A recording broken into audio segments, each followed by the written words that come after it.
uma pequena introdução no estudo, os irmãos podem se assentar por um instante. A irmã Solange estará recolhendo, como fazíamos, periodicamente, a oferta na escola bíblica dominical. Nós paramos devido à pandemia, com algumas dificuldades que tínhamos, e continuamos com elas. Então, às vezes nos foge a prática cotidiana de estarmos fazendo as coisas. Então, esse hino ele é interessante, ele faz uma pergunta como que se o Senhor viesse a cada um individualmente, especialmente aqueles que já foram alcançados pela salvação, perguntando, olha o que eu fiz, o que você faz por mim. É uma pergunta interessante. Lembram daquela lição que houve, por parte do irmão que elaborou o estudo, que não sou eu que elaboro, eu pego esses estudos e trabalho em cima dele para juntos aprendermos, e ele colocou e frisou, bateu bastante numa tecla, o ali de Deus.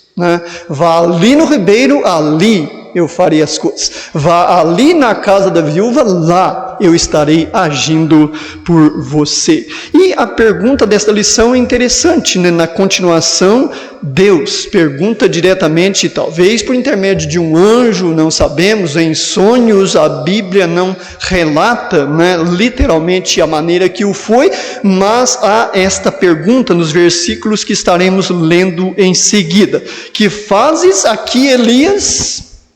Que fazes aqui, Elias? Nos leva também àqueles, nós como já nos chegamos a Cristo por misericórdia e graça, fomos alcançados por sua salvação, aquele que está em Cristo, nova criatura é, 2 Coríntios 5,17, lembra? Isso fica muito patente na nossa mente e no nosso coração.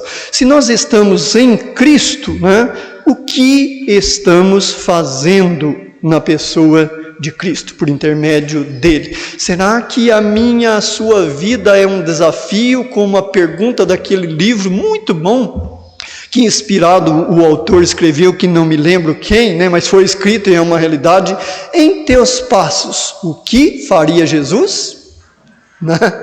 Em teus passos, o que faria Jesus? Essa pergunta também é fundamental, visto que o Senhor disse: olha, eu vou para os céus, e vocês farão as obras que eu faço, e maiores que ela, porque eu vou para os céus. Então isso é fundamental, termos esta ótica pela fé nos meus passos, o que o Senhor Jesus faria. Não é tão exatamente somente num horário que nós separamos aqui para coordenar estudos, não, isto é cotidianamente, é como a oração. Lembram-se, orai domingo de manhã, à noite às 19h30, não, orai sem cessar. Então isso precisa e deve ser parte evidenciável em nossas vidas. Então vamos ler para entrarmos nesta lição e batermos bastante nesta tecla, pensando o que Elias estaria fazendo ali, qual a razão do Senhor fazer-lhe esta pergunta. Vamos ler 1 Reis 19. Nós vamos ler os versículos 9, 10 e 13 e 14, É algo essencial no estudo. 1 Reis 19, leiamos os versículos 9, 10 e 13 e 14. Então, em estudos, é fundamental que se repita muitas vezes, até quase que enfadar, de ouvir os ouvidos, para então memorizarmos. 1 Reis, capítulo 19, versículos 9, 10 e 13 e 14. Vamos apresentar nossas Bíblias ao Senhor e recitarmos Hebreus 4, 12. Porque a palavra de Deus é viva e eficaz, é mais penetrante do que espada alguma de 2 gumes, que penetra até a divisão da alma e do espírito, das juntas e medulas, e é apta para discernir os pensamentos e intenções do coração. Então leiamos 1 Reis 19, nós vamos ler 9 e 10, depois 13 e 14. Diz o 9: E ali entrou numa caverna e passou ali a noite. E eis que a palavra do Senhor veio a Elias e disse: Que fazes aqui, Elias. Olha a resposta de Elias, e ele disse: tenho sido muito zeloso pelo Senhor, Deus dos exércitos, porque os filhos de Israel deixaram a tua aliança, derrubaram os teus altares, mataram os teus profetas à espada, e só eu fiquei, e buscam a minha vida para tirar-me. Olha o 13 e o 14. E sucedeu que, ouvindo Elias, envolveu o seu rosto a sua capa e saiu para fora e pôs-se à entrada da caverna, e eis que veio a ele uma voz que dizia, que fazes aí, Elias? Olha a resposta de Elias mais uma vez, e ele disse: eu tenho sido em extremo zeloso pelo Senhor dos exércitos, porque os filhos de Israel deixaram a tua aliança, derrubaram os teus altares, mataram os teus profetas à espada, e só eu, aqui estou, e buscam a minha vida para tirar-me. Podeis, irmãos, assentar. Nós poderíamos parar nessas lições e só pensando numa dependência muito grande de Deus para termos sabedoria, para entendermos e tirarmos lições que vão certamente e sempre irão muito além daquilo que está escrito ou do que nós ouvimos. Vamos pensar em umas coisas que são naturais. Deus, ao criar o homem, e nós lemos no capítulo 2 de Gênesis, antes da queda dele, não criou-o para estar de braços cruzados, sentado numa cadeira de balanço, ou talvez deitado numa rede, não. Deus criou o ser humano para os afazeres. Então, olhando por esta ótica, com esta visão, entendemos que naturalmente 99,9% do ser humano, não vamos falar dos homens, porque são os homens, as mulheres, as crianças, adolescentes, eles desejam fazer algo na vida. Ah, mas fulano não faz nada. E olha lá o matão que está no lote dele, o camarada não tem coragem de pegar uma enxada e ir lá e carpir. É muito fácil olharmos por esta ótica tão limitada, olhando horizontalmente. Aí nós olhamos às vezes, mas por que? Qual a razão de fulano ou fulana não fazer isto? Primeiro, é a área de serviço dele? Ele trabalha nesse tipo de serviço? Não. Então, já começou a aparecer uma razão. Ah, fulano não faz nada, só anda de carro para cima e para baixo. Será? Porventura alguém nesses tempos exatamente tão difíceis atuais que nós estamos vivendo, que tenha condições de andar de carro para cima e para baixo sem estar fazendo nada? Não existe. Então nós concluímos que Deus criou um homem para afazeres feitos, e diz lá, antes da queda dele, que Deus formou o homem, colocou no jardim e ordenou a ele, não no sentido de emparedá-lo, você vai ter que fazer isso, Adão, não deixa o mato tomar conta, as pragas, não, uma ordem no sentido de coordenação das coisas que seriam necessárias serem feitas ali naquele jardim, lembra-se? Muito bem detalhado. Pessoas interpretam, infelizmente, isso erroneamente. Pensam ser uma ordem de Deus, aí o homem se enfadou por ter que fazer aquilo obrigatoriamente, e caiu no pecado, principalmente o homem, olhando agora negativamente para nós que somos do sexo masculino, diz a palavra de Deus, Eva foi enganada, Adão não. Então ele consciente vendeu-nos, primeiramente a si próprio e toda a humanidade ao pecado. Então foi isso que aconteceu. Mas não foi por se sentir emparedado por Deus, não. Pelo contrário, ele tinha certamente prazer em estar fazendo aquilo que Deus coordenou no sentido de ordenação a ser feito, não é verdade? Vamos pensar mais um pouco a fundo sobre fazer coisas e não fazer coisas. Quando nós pensamos em relação a Deus, com aquilo que nós vamos fazer, nós temos certo cuidado e devemos ter de examinar nos princípios desta palavra, ver se vai ser útil para as pessoas, se vai agradar as pessoas, se vai corrigir as pessoas dos seus maus caminhos, os que estão seguindo ao Senhor, se vai exortar as pessoas, que às vezes isso não parece ser bom, mas é necessário, não é verdade? Vejam, por exemplo, o homem segundo o coração de Deus. Que mal haveria na pessoa de Davi, né, o rei, homem poderoso, de decisão, de posição, como Elias. Por 2 vezes ele não mudou a sua posição. Senhor, foi por isso que eu, estou aqui fazendo. Mataram todo mundo e eu não quero morrer, porque eu quero continuar pregando a sua palavra. Davi, que mal haveria em construir uma casa, um templo, para se reunir na presença de Deus, prestar culto, adorá-lo, prestar sacrifícios. Isso era um mal perante Deus? Não. Mas para aqueles que conhecem os fatos, sabem, e aqui nesse livro, louvado seja o Senhor, está registrado, Deus não permitiu que Davi construísse aquele templo. Lembram-se, aqueles que conhecem? Isso era mal? Não. Então vejam que não se trata exatamente de ser bom, ruim, agradável ou desagradável a Deus, as coisas que devemos fazer. Aquele que está em Cristo, nova criatura é. As coisas velhas se passaram, que tudo se fez novo. Mas existem algumas coisas do passado que precisamos conservar, mesmo estando em Cristo, não podemos considerá-las velhas, ultrapassadas e que devem ficar para trás. Não é verdade? Lembra-se da pessoa de Cornélio? Nós vemos no capítulo 10 de Atos dos Apóstolos, se vocês lerem, aqueles que conhecem o contexto vão lembrar rapidamente daquilo que nós vamos estar aqui raciocinando e olhando com essa ótica. Ele era um homem que orava muito a Deus, dava esmola, um homem de compaixão, justo. Ele deixou essas coisas para trás quando se converteu a Cristo, considerando velhas, ultrapassadas e não usou mais?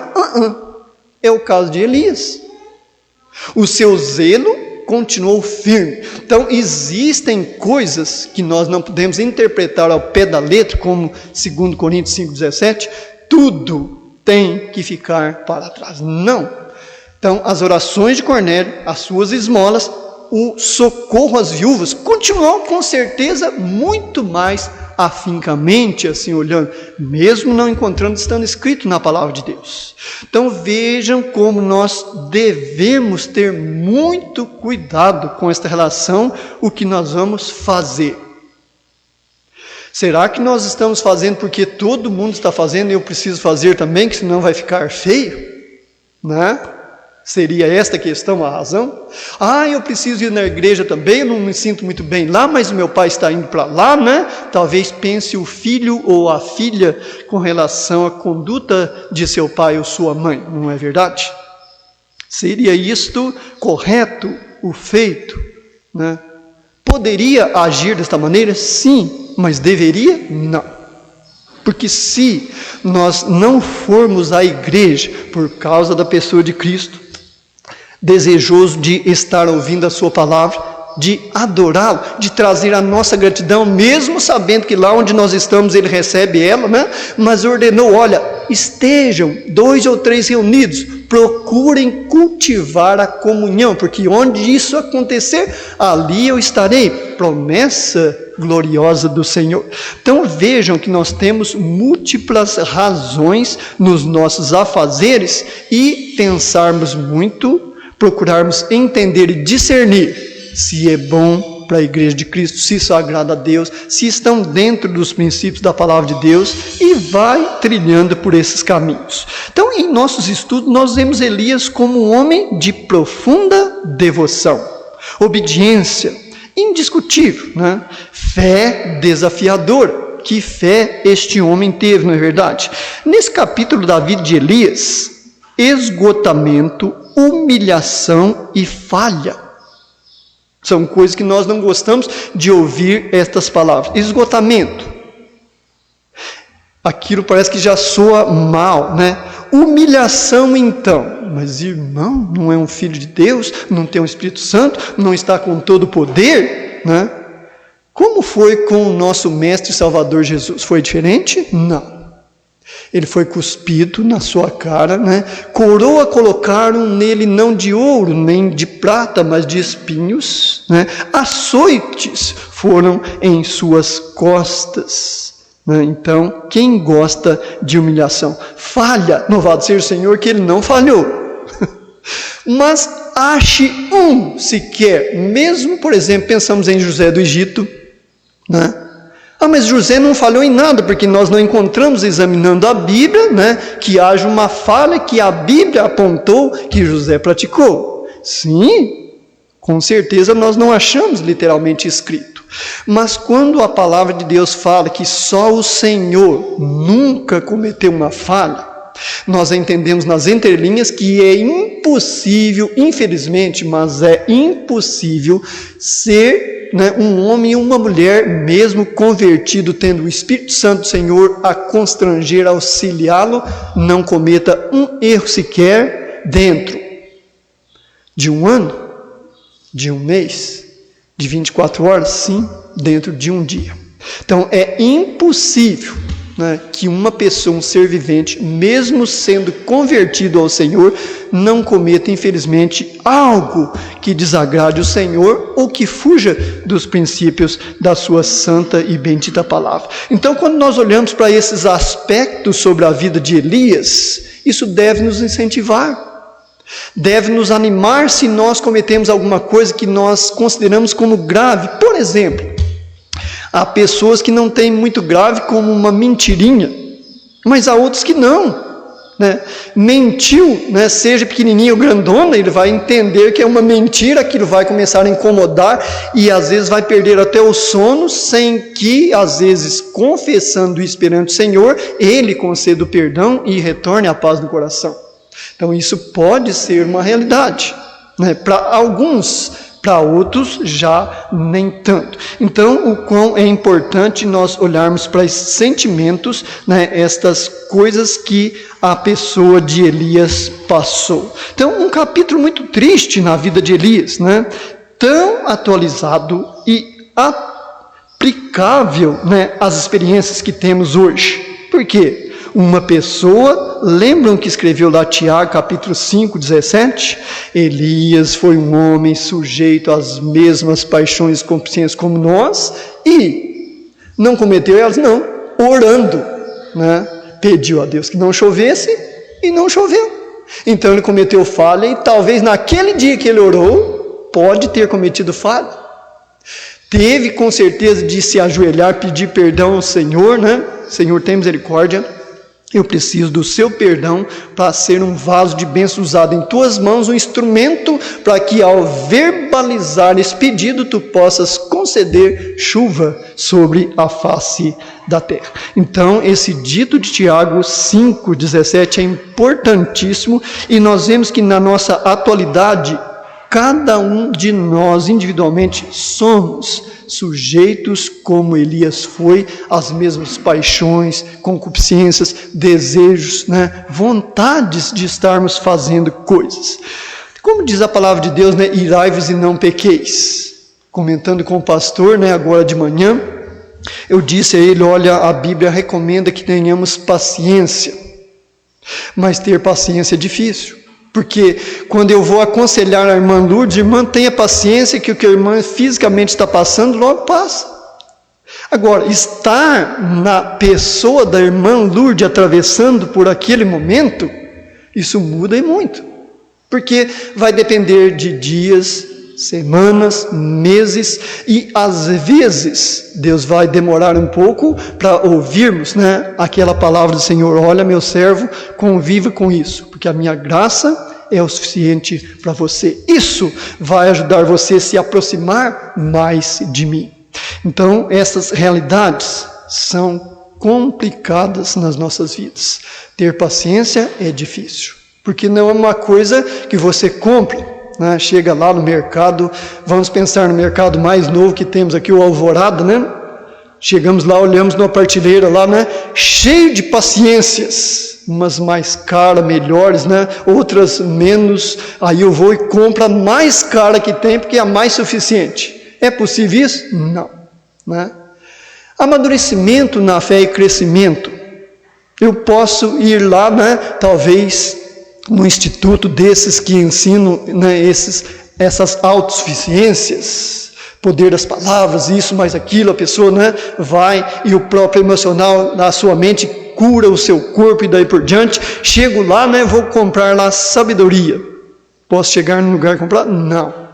Através das limitações, das dificuldades, e o quão nós administramos isso perante Deus em orações, súplicas e dependência dEle, é que nós vamos tanto crescer quanto amadurecer espiritualmente. Né, irmão Agenor? Tem um microfone ali, se o irmão quiser pegar até.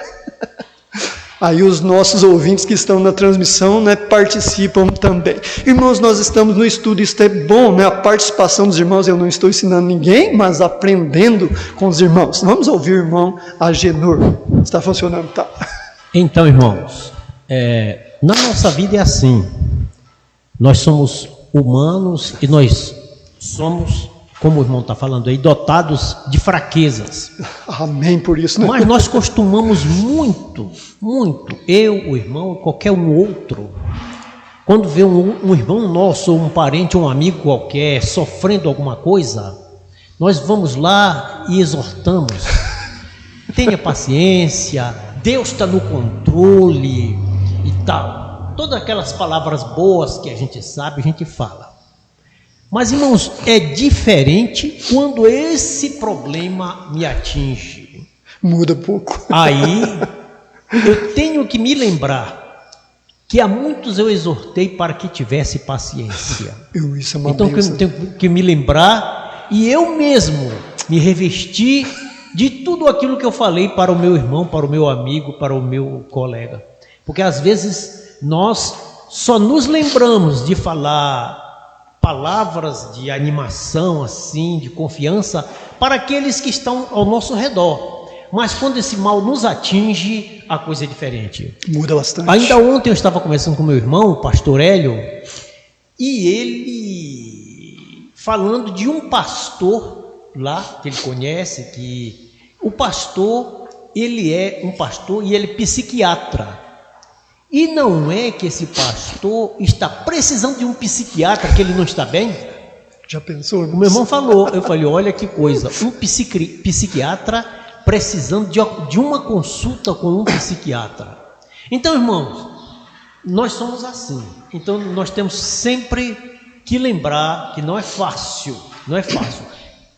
Esperei com paciência no Senhor. São duas coisas difíceis. Esperar e, além de esperar, ter com paciência. Então, nós precisamos muito da ajuda de Deus, porque no mundo tereis aflições. Exato. E nós somos envolvidos com muitas destas coisas. Que Deus nos ajude, né? E isso devemos encarar, irmãos, não como aquele medo, terror, temor, não, né? Como naturalidade, porque qual foi, né, o alerta do nosso Salvador? No mundo tereis aflições. Quando nós olhamos para esta palavra e ela diz literalmente, preciosa é a vista do Senhor a morte dos seus santos. Eis que estarei convosco todos os dias da minha vida. São coisas que quando nós cultivamos, olhando, né, com fé para o alto, esperando de Deus estas coisas, ou uma resposta, ou uma solução, é o que o irmão Agenor concluiu. Quando vem a mim e vai a cada um de nós individualmente, aquelas palavras que nós estávamos falando, vem imediatamente à mente, mas eu não falei para aquele irmão? Será que para mim está mais difícil do que para ele? Não, eu percebi que para ele era muito pior do que a situação que eu me encontro, né? Mas a tendência nossa é desabarmos. Lembra da desabação da fé da viúva? Por um momento ela perdeu a sua fé, né? Ela cria em Deus, mas não confiava. Né? Houve dúvida na sua mente e no seu coração. Seria diferente de Elias? Não, porque a condição desesperadora em que Elias se encontrava. De repente, ele ficou alarmado pelo medo, não é verdade? E será que Elias, esse que nós estamos vendo aqui, é o mesmo homem do capítulo 18, versículo 17, 18 e 40? Vamos olhar o capítulo 18 e a dúvida vai vir-nos na mente e no coração. 1 Reis 18, 17 e 18, né? 1 Reis 18, 17 e 18, está bem pertinho aí. E sucedeu que, vendo Acabe a Elias, disse-lhe: És tu o perturbador de Israel? Olha o que ele diz. Então disse ele: Eu não tenho perturbado Israel, mas tu e a casa de teu pai, porque deixastes os mandamentos do Senhor e seguistes a Balaíns. Olha aí o 40. E Elias disse-lhe: Lançai mão dos profetas de Baal, que nenhum deles escape. E lançaram mão deles, e Elias os fez descer ao ribeiro de Quislom. E o que ele fez? Pessoalmente matou. Certamente não matou todos, porque eram 850 homens. Então, se ele fosse matar todos, literalmente, um por um, ele, a pessoa, não conseguiria, talvez, num dia fazer isso. Certamente, alguns ajudaram ele a fazer. Mas, olhando para esse Elias aqui, é o mesmo Elias que nós estamos vendo. Senhor, mataram todo mundo. Mas, Elias, você não matou lá os camaradas que eram falsos? Deus agiu desta maneira com Elias? Não. Então, amados irmãos, o quão isso nos ajuda a entender. Elias, ele estaria fugindo pela vida? Medo é uma coisa terrível. Cada um de nós já experimentamos de certo modo. Quando aquele medo bate, talvez, quando eu lembrei aqui sobre o medo, é a coisa que mais marca na vida da gente, é uma explosão, um barulho muito alto, quando ele ocorre perto de onde nós estamos. Os irmãos e irmãs já notaram, relembrando o que eu estava falando, que nós lembramos? O que acontece? Você ouve aquilo e não entende, fica procurando, atemorizado de onde veio, quando você percebe que quando seu coração está quase saindo pela boca. Por quê? Então veja a reação natural do organismo e o quão o medo é terrível. Se não é, irmãos, a misericórdia do Senhor, nós estaríamos perdidos. É como escreveu aquele hino, que o autor inspirado escreve. Se não fosse as muitas misericórdias de Deus, os demônios não contados, nós estaríamos perdidos. Porque se um anjo teve o poder que teve lá na eira, voltando mais uma vez no servo do Senhor, chamado segundo o coração de Deus, Davi, um anjo fez aquela mortandade toda, é o mesmo anjo com um poder limitado do mal, e quantos demônios e anjos maus existem. Então, se não fosse as misericórdias de Deus, irmãos, olhando para esse aspecto do medo, nós todos, sem exceção, estaríamos perdidos. Então, é o mesmo Elias daqui? É. Então, louvado seja o Senhor por vermos as limitações que ele teve e atravessou por elas. Isso deve e precisa nos incentivar, mesmo durante o medo. Não, eu não falei aquilo ali para o irmão que estava atravessando, a minha situação está melhor ainda do que a dele por enquanto.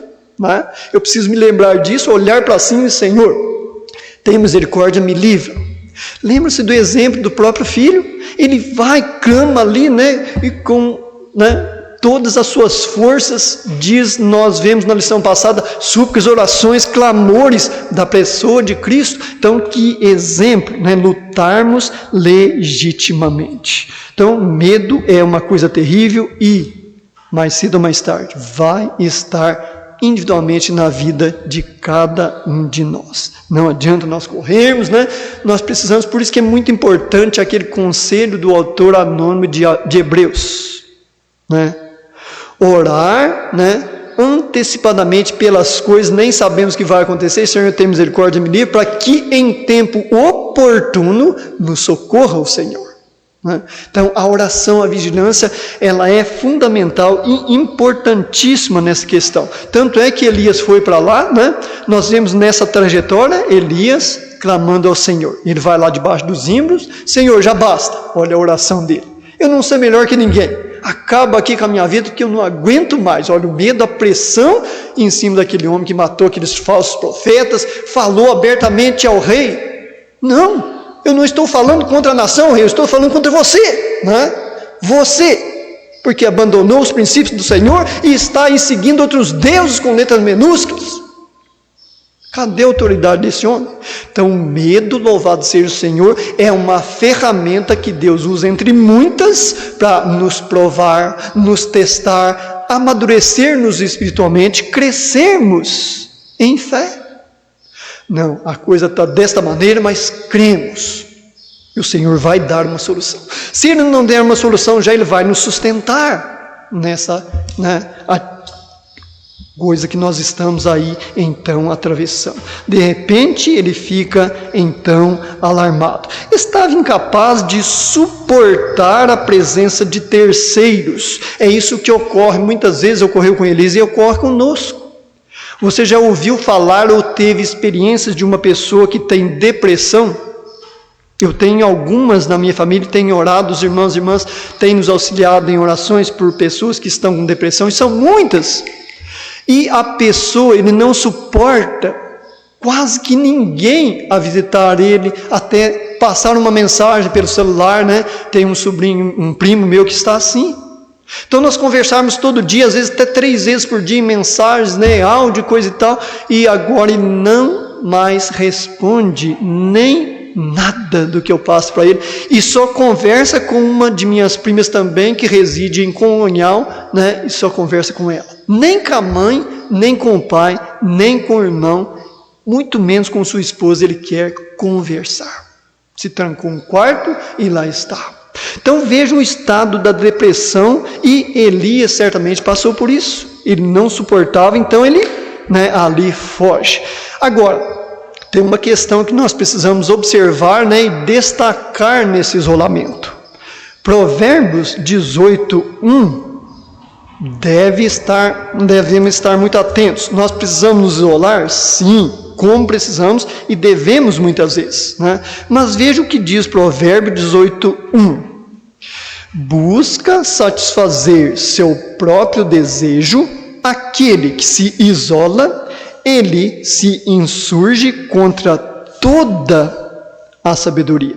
Então, há momentos que nós precisamos isolar, Provérbios 18:1, busca. Então, está procedendo, caminhando, investindo em fazer algo, né? Que está incorreto, não é algo que será produtivo. Há a pessoa que estará agindo, então, desta maneira. Então, o isolamento é necessário, sim. Nós podemos dizer que esse isolamento de Elias, por exemplo, foi providenciado pela pessoa de Deus, com certeza.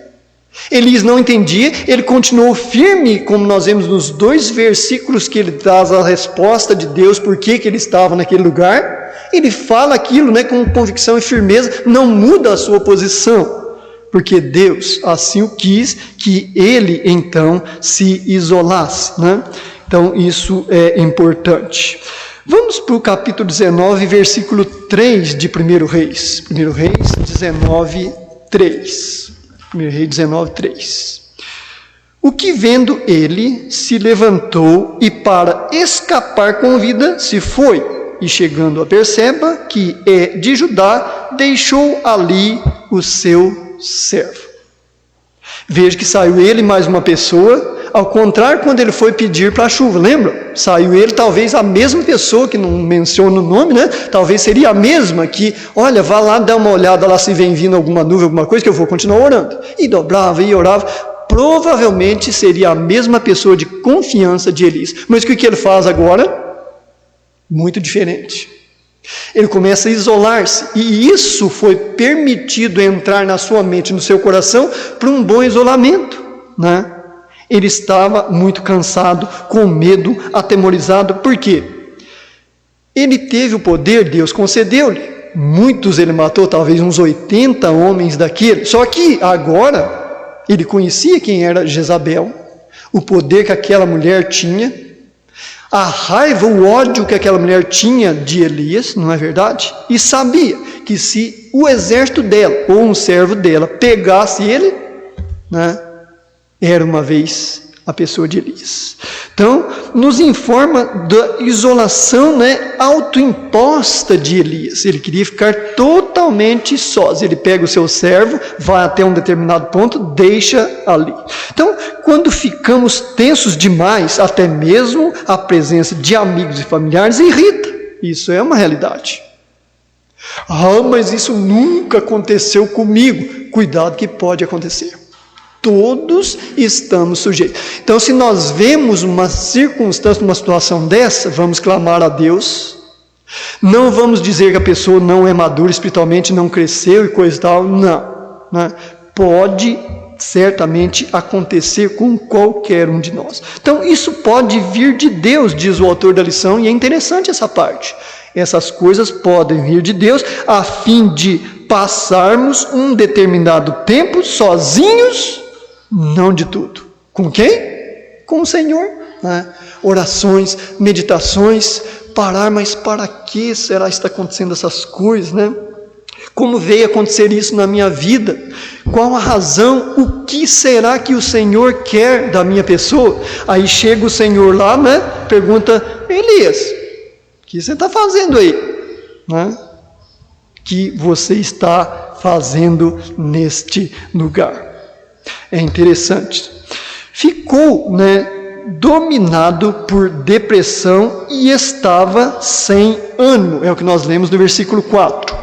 Ele, porém, diz a respeito da pessoa de Elias, 1 Reis 19:4, foi ao deserto, caminho de um dia, e foi sentar-se debaixo de um zimbro. Olha aí a oração dele. E pediu para si a morte. E disse, colocaram até a oração dele literalmente, né? Pelo menos parte dela: já basta, ó Senhor, toma agora a minha vida, pois não sou melhor do que meus pais. Certamente vinha à sua lembrança, à sua memória, quantas pessoas que ele conheceu que eram servos e servas do Senhor, e talvez Jezabel alcançou-os e matou.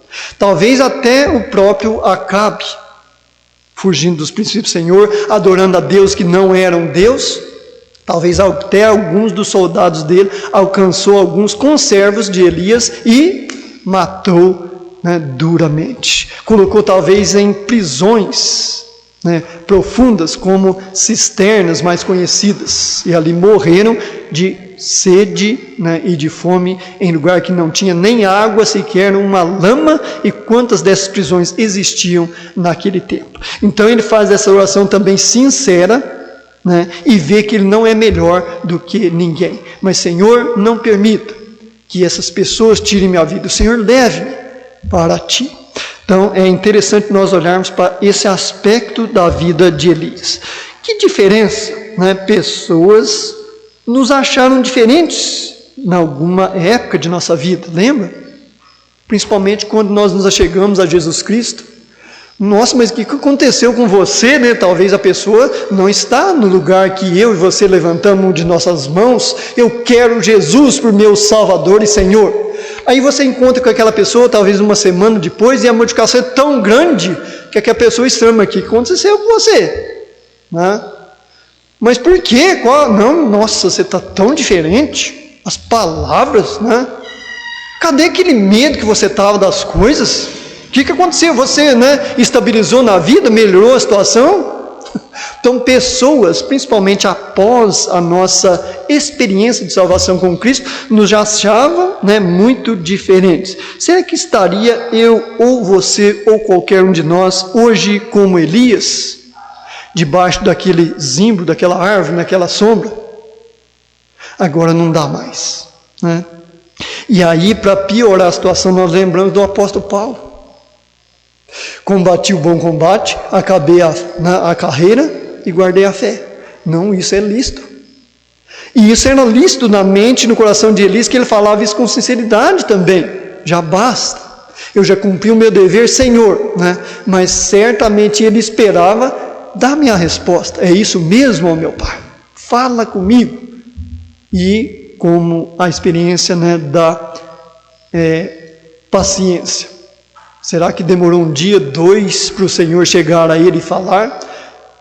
Quantas noites talvez ele passou embaixo, embora não esteja literalmente escrito, daquela árvore, aquele zimbro?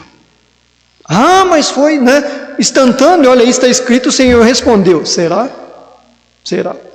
Salmo 41, que o irmão Agenor citou: esperei com paciência do Senhor, ele se inclinou para mim e ouviu o meu clamor. Quantos dias levou?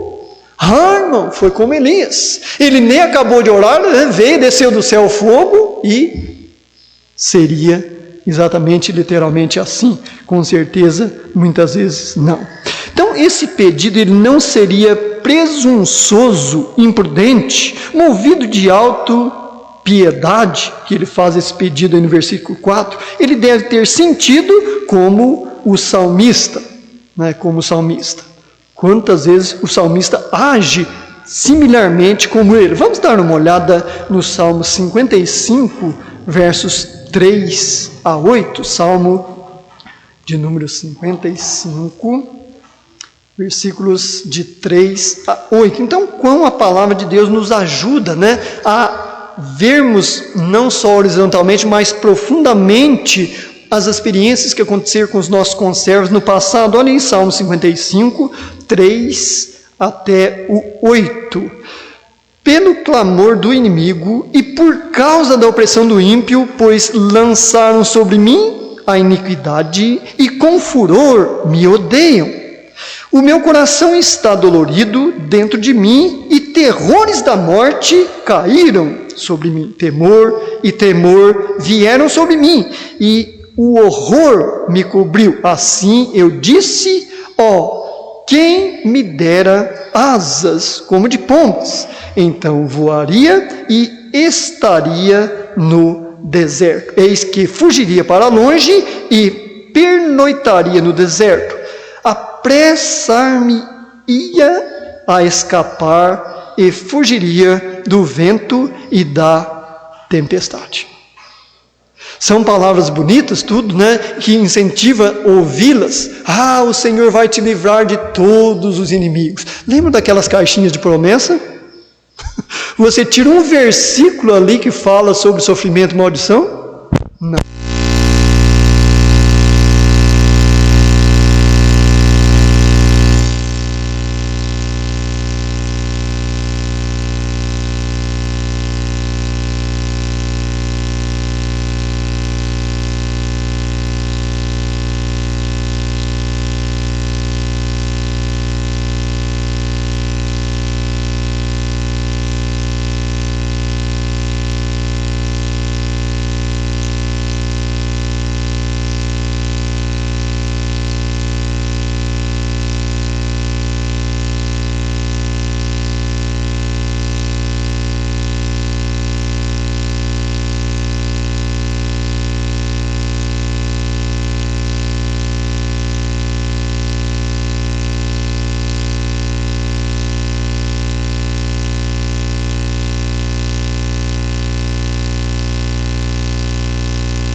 Também de uma morte, engraçado, ele foge da morte de Isabel e pede a morte para Deus. Já pensou, né? Entende, não é? Então ele está tão desesperado falando com Deus, você está entendendo? Se não tivesse, eu não precisaria fazer nada, então o Senhor me leva, o Senhor me mata. É como se estivesse falando assim, porque na verdade se ele quisesse a morte mesmo, ele estava sujeito à morte de Jezabel, né? Mas ele vem e fala assim com o Senhor. E a liberdade dele falar com o Senhor, porque ele era um servo absoluto de Deus, não é? Compromissado, né? Tinha amor. Então ele falava com liberdade, porque Deus nos permite, não falando com orgulho, com soberba, com imposição, mas falando, Senhor, mostra-me para que eu corrija aonde eu estou errado. Né? Já aconteceu muitas vezes comigo. Senhor, mostra onde que eu estou errado, Senhor. Onde que eu estou pecando. Então a gente vê hoje discutindo a vida toda de Elias, não é? E ele passa um momento que ele ora. E lá em Tiago fala que ele orou e veio a chuva, não é? Lá vai ser restrito, né? Vai ser que ele é homem sujeito a paixões como nós, e que ele orou e Deus ouviu. Então foi um fato. Exato. Agora, passar esse tempo desse fato aí, ele continuando fugindo, aí vem outro fato. Exato. né?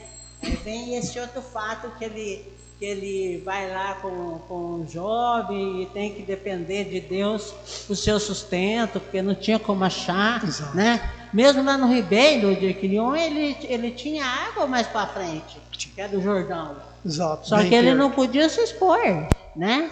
Então, imagina só a pessoa fugindo.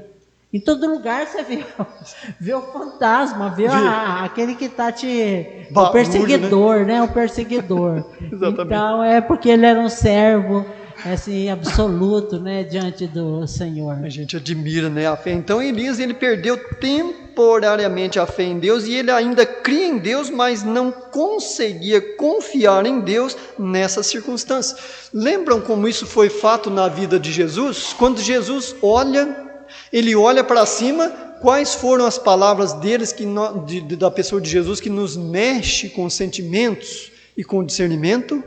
Pai, por que me abandonaste? Então, se isso ocorreu com o Filho de Deus, mas Elias foi... Não, ele não temia, como a irmã Lourdes lembrou, muito bem lembrada, a morte física, não. Porque ele sabia que se Deus tinha um propósito dele viver ainda e ser instrumento como foi, ele tinha o dever de preservar a sua vida física, né? Conservando o espírito, alma e corpo. Como ele estava no corpo, ele tinha que fugir para poder conservar os 2 segundos, não é verdade? Como é que ele podia conservar, né, a vida e, né, o espírito sem ele conservar o físico, o corpo, se Jezabel tirasse então? Então ele fez a parte dele, bem lembrado e aplicado pela irmã Lourdes. Ele não fugia da morte, né, tão simplesmente não. Ele conservou até ver onde dava. Não, Senhor, se quer me levar, que não seja assim, mas eu sei que o Senhor pode ter propósito na minha vida, então me esclarece, tem misericórdia, me responda ou me leve, né? Como isso é importante. Então, temporariamente, irmãos e irmãs, isso pode ser uma realidade na minha, na sua e nas nossas vidas. Pai, por que me abandonaste? Somos nós melhores que Jesus? Não. Então, né, o que fazes aqui, Elias? O que nós estamos fazendo na pessoa de Cristo? Se estamos nela, nos achegamos nele pela fé? É uma boa pergunta de estarmos fazendo. Mas as coisas estão tão difíceis, eu estou tão limitado, eu penso de ir para a igreja, mas olha aí essa pandemia avançando, e se eu pego esse negócio?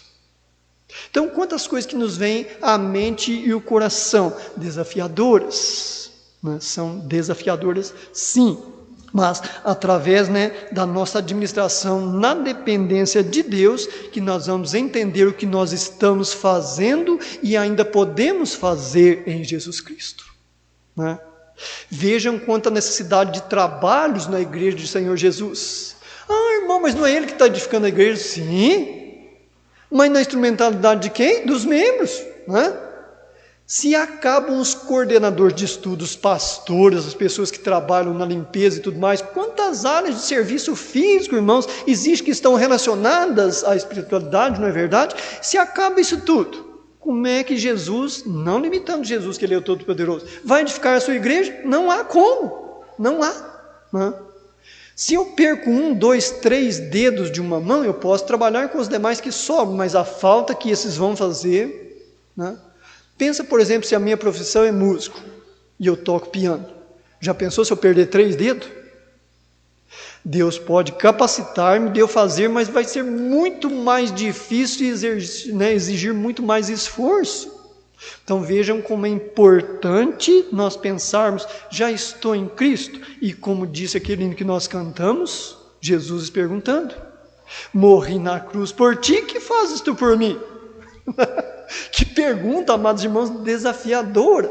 Não para ficarmos com medo, lamentando, né, e baixando aí, meu Deus, eu nunca fiz nada. Não, olha o que nós já fizemos para Cristo, com sinceridade, para Deus, para a igreja dele, e ainda podemos e devemos fazer. Que bênção, não é verdade? Nós olharmos para essa ótica, esta visão. Então, não há dúvida de que Elias estava sofrendo de um colapso nervoso. Isso é claro. Então, o seu físico entrou em colapso. Todos nós estamos sujeitos, uns mais, outros menos, a todos ou a algumas das emoções ou reações mencionadas. Quando o nosso sistema nervoso está normal, olha que coisa interessante sobre o autor da lição, que ele fala. Quando o seu sistema nervoso estão normais, tais experiências são apenas temporárias. Mas quando elas persistem, se ajuntando o ocorrido como foi com Elias, então as coisas podem tornar ruins. Porque dependendo da minha atitude, por exemplo, ou da sua ou da nossa, ao invés de nós nos chegarmos a Deus e dependermos dele, esperarmos nele, nós vamos começando a afastar. Por quê?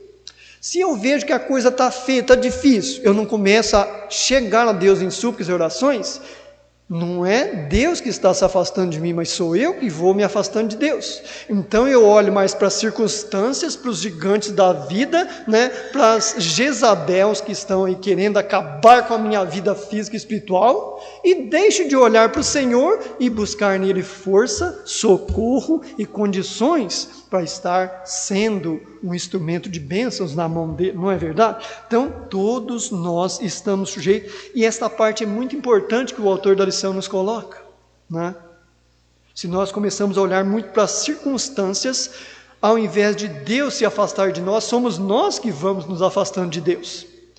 Eu tive muitas experiências que nós somos nascidos em sítio, e nós saímos muito para pescar, havia muito peixe em abundância naquela época, e fazíamos um arroz tão gostoso na beira do rio, fritávamos uns peixes ali, comia com aquele arroz, que delícia, Mas havia uma coisa ali que chamava atenção, nós fazíamos uma fogueira, meio de junho e julho, aquele frio, e quando você estava ali, todo mundo, contando aqueles casos e tudo mais, comendo aquele arroz gostoso com aquele peixe, estava uma delícia. Quando a gente saía para ver os anzóis que estavam armados de espera, irmãos, que frio. Então é assim conosco na presença do Senhor também. Nós estamos perto do Senhor, em comunhão com os irmãos e irmãs, aquilo aquece, acalora, pessoas têm opiniões, nós aprendemos juntos, mas quando nós abandonamos esta comunhão, primeiramente com os irmãos e irmãs, que vai isso culminar, porque o Senhor, a promessa dele, olha, se tiver 2 ou 3 reunidos, ali eu vou estar, então precisa haver a reunião, aí que vem o aquecimento, O Senhor não vai perder tempo, embora Ele esteja em todo lugar, de estar num lugar que não tem ninguém reunido. O que Ele vai fazer lá, Não é verdade? Olhando por essa ótica? Não, olha, reúne-se 2 ou 3, ali eu vou estar. É promessa do Senhor, irmãos. Então, quando nós não praticamos estas coisas, o que fazes aqui? Já pensou quantas pessoas, não só aqui nessa cidade, nós vemos nas igrejas em geral, se afastaram da comunhão com os irmãos? Que prejuízo espiritual isso, amados irmãos, esfriamento, não amadurecimento, não crescimento espiritual, que prejuízo terrível.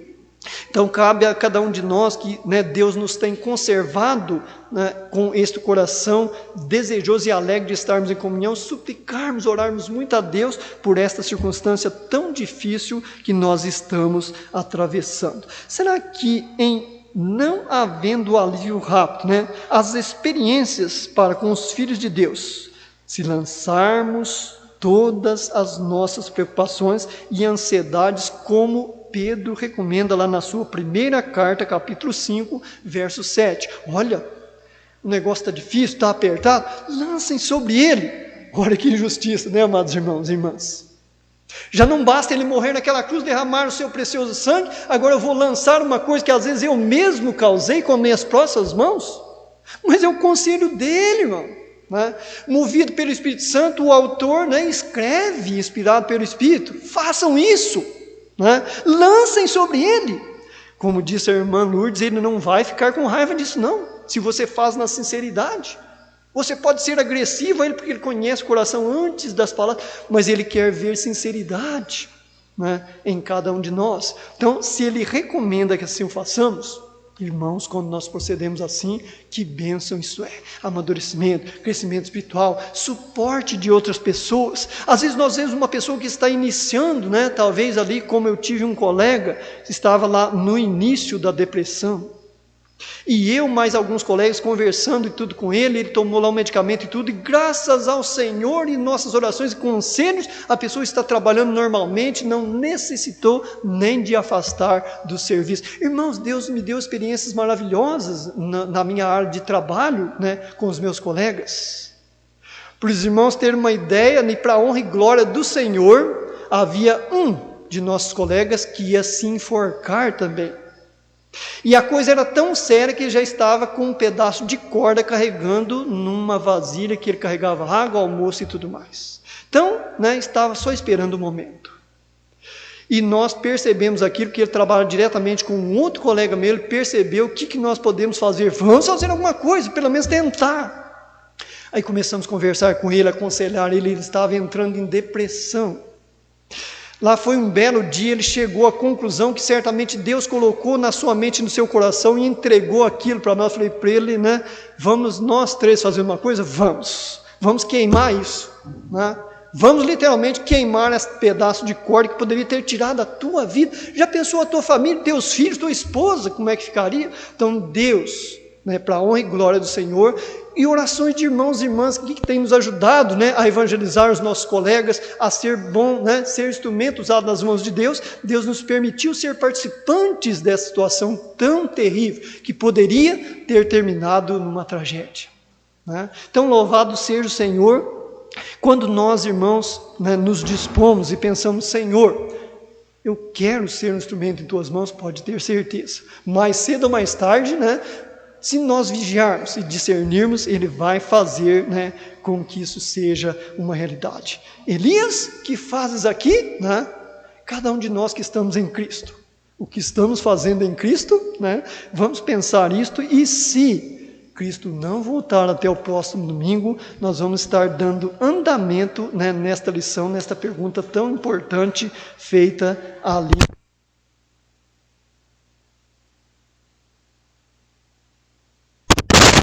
De 1 Reis 19, 1 a 18, e é bastante esse texto. Faça a pergunta dos versículos, né? 1 Reis 19, 1 a 18. Se Cristo não voltar, certamente nos concederá mais aprofundamento em visão, né, pela fé nas coisas que nós estamos fazendo, podemos fazer ainda mais, ou algumas que Deus não quer façamos, aí sim, né, deixá-las de lado, amém?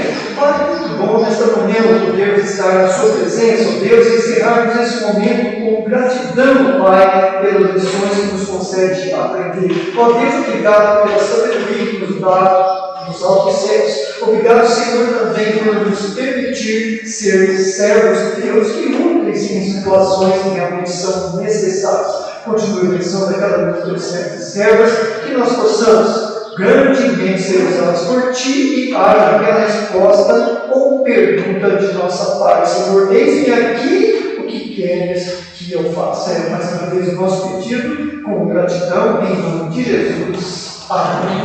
Nós vamos estar encerrando, então, nosso tempo, infelizmente, já está um pouco ultrapassado.